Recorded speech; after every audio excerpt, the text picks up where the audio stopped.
아그리빠가 바울에게 이르되 너를 위하여 말하기를 내게 허락하노라 하니 이에 바울이 손을 들어 변명하되 아그리빠 왕이여 유대인이 고발하는 모든 일을 오늘 당신 앞에서 변명하게 된 것을 다행히 여기나이다. 특히 당신이 유대인의 모든 풍습과 문제를 아심이니이다. 그러므로 내 말을 너그러이 들으시기를 바라나이다. 내가 처음부터 내 민족과 더불어 예루살렘에서 젊었을 때 생활한 상황을 유대인이 다 아는 바라. 일찍부터 나를 알았으니 그들이 증언하려 하면 내가 우리 종교의 가장 엄한 팔을 따라 바리새인의 생활을 하였다고 할 것이라. 이제도 여기서서 신문받는 것은 하나님이 우리 조상에게 약속하신 것을 바라는 까닭이니 이 약속은 우리 12지파가 밤낮으로 간절히 하나님을 받들어 섬김으로 얻기를 바라는 바인데 아그리빠 왕이여 이 소망으로 말미암아 내가 유대인들에게 고소를 당하는 것이니이다. 당신들은 하나님이 죽은 사람을 살리심을 어찌하여 못 믿을 것으로 여기나이까. 나도 나사렛 예수의 이름을 대적하여 많은 일을 행하여야 될 줄 스스로 생각하고 예루살렘에서 이런 일을 행하여 대제사장들에게서 고난을 받아가지고 많은 성도를 옥에 가두며 또 죽일 때에 내가 찬성 투표를 하였고 또 모든 회당에서 여러 번 형벌하여 강제로 모독하는 말을 하게 하고 그들에 대하여 심히 격분하여 외국 성에게까지 가서 박해하였고 그 일로 대제사장들의 고난과 위험을 받고 다메섹으로 갔나이다. 왕이여 정오가 되어 길에서 보니 하늘로부터 해가 더 밝은 빛이 나와 내 동행들을 둘러 비추는지라. 우리가 다 땅에 엎드러짐에 내가 소리를 들으니 히브리 말로 이르되 사울아 사울아 내가 어찌하여 나를 박해하느냐. 가시체를 뒷발질하기가 내게 고생이니라. 내가 대답하되 주님 누구시니이까. 주께서 이르시되 나는 네가 박해하는 예수라. 일어나 너의 발로 서라. 내가 네게 나타난 것은 곧 네가 나를 본 일과 장차 내가 네게 나타난 일에 너로 종과 증인을 삼으려 함이니 이스라엘과 증인들에게서 내가 너를 구원하여 그들에게 보내어 그 눈을 뜨게 하여 어둠에서 빛으로 사탄의 권세에서 하나님께로 돌아오게 하고 죄사함과 나를 믿어 거룩하게 된 무리 가운데서 기업을 얻게 하리라 하더이다. 바울은 당시 유대 총독 베스도와 분봉왕 아그리빠 앞에서 자신이 믿는 예수와 복음을 전했습니다. 사실은 지금 바울이 복음을 전할 타이밍이 아니었습니다. 구금되어 있었던 자신을 변호할 기회를 잠시 주었는데 바울은 그 시간을 이용해서 이 지역 최대 권력자인 두 사람 앞에서 복음을 담대히 전하고 있었던 것입니다. 바울에게는 모든 시간, 모든 기회가 복음 전파를 위한 것이었습니다. 정치적 이해 득실만을 따지며 살아가고 있는 그 권력자들 앞에서 바울은 부활하신 예수 그리스도 그리고 복음에 대해서 마치 불을 뿜듯이 선포하고 있었습니다.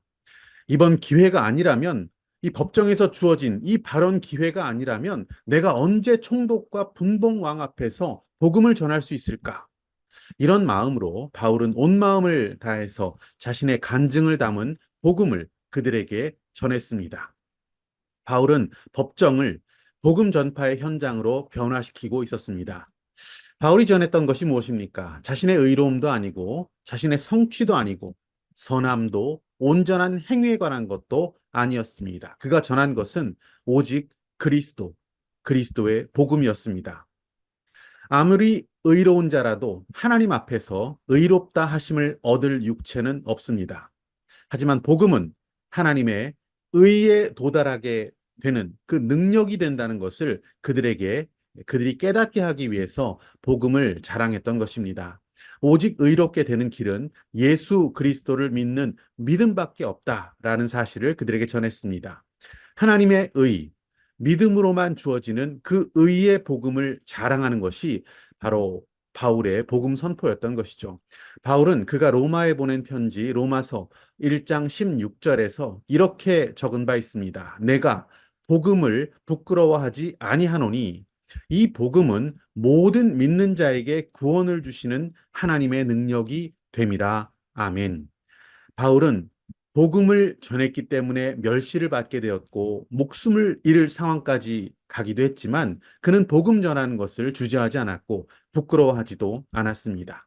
믿는 모든 자에게 구원을 주시는 하나님의 능력이 된다는 이 복음의 가치와 힘, 그것을 온전히 신뢰하는 자였기 때문입니다. 우리도 바울처럼 복음의 능력을 온전히 신뢰할 수 있기를 원합니다. 마태복음 18장에 보시면 1만 달란트, 무려 1만 달란트의 빚을 탕감받은 자가 나옵니다. 도저히 갚을 수 없는 그 빚이 청산되었지만 이 사람은 그 사실을 온전히 기뻐하거나 감사하지 못하고 있습니다. 그래서 그가 했던 일이 무엇이었습니까? 이 엄청난 빚을 탕감받은 그가 했던 일이 뭐냐면 자기에게 굉장히 작은 돈, 백데나리온 빚진 자, 그를 만나서 그의 멱살을 잡고 있는 모습이 성경에 나오고 있습니다. 이것이 얼마나 악한 모습입니까? 우리는 도저히 탕감받을 수 없는 허물을 탕감받았고 용서받을 수 없는 죄를 용서받았습니다. 심판도 안 하시겠고 또 기억도 하지 않겠다라는 주님의 어마어마한 은혜를 받은 사람들입니다. 이것이 복음입니다. 다 갚을 수 없는 용서와 또 영생의 빚을 진 자들입니다. 그 복음의 가치와 능력, 이것을 우리는 과연 온전히 신뢰하고 살아가고 있습니까? 감사하며 살아가고 있습니까?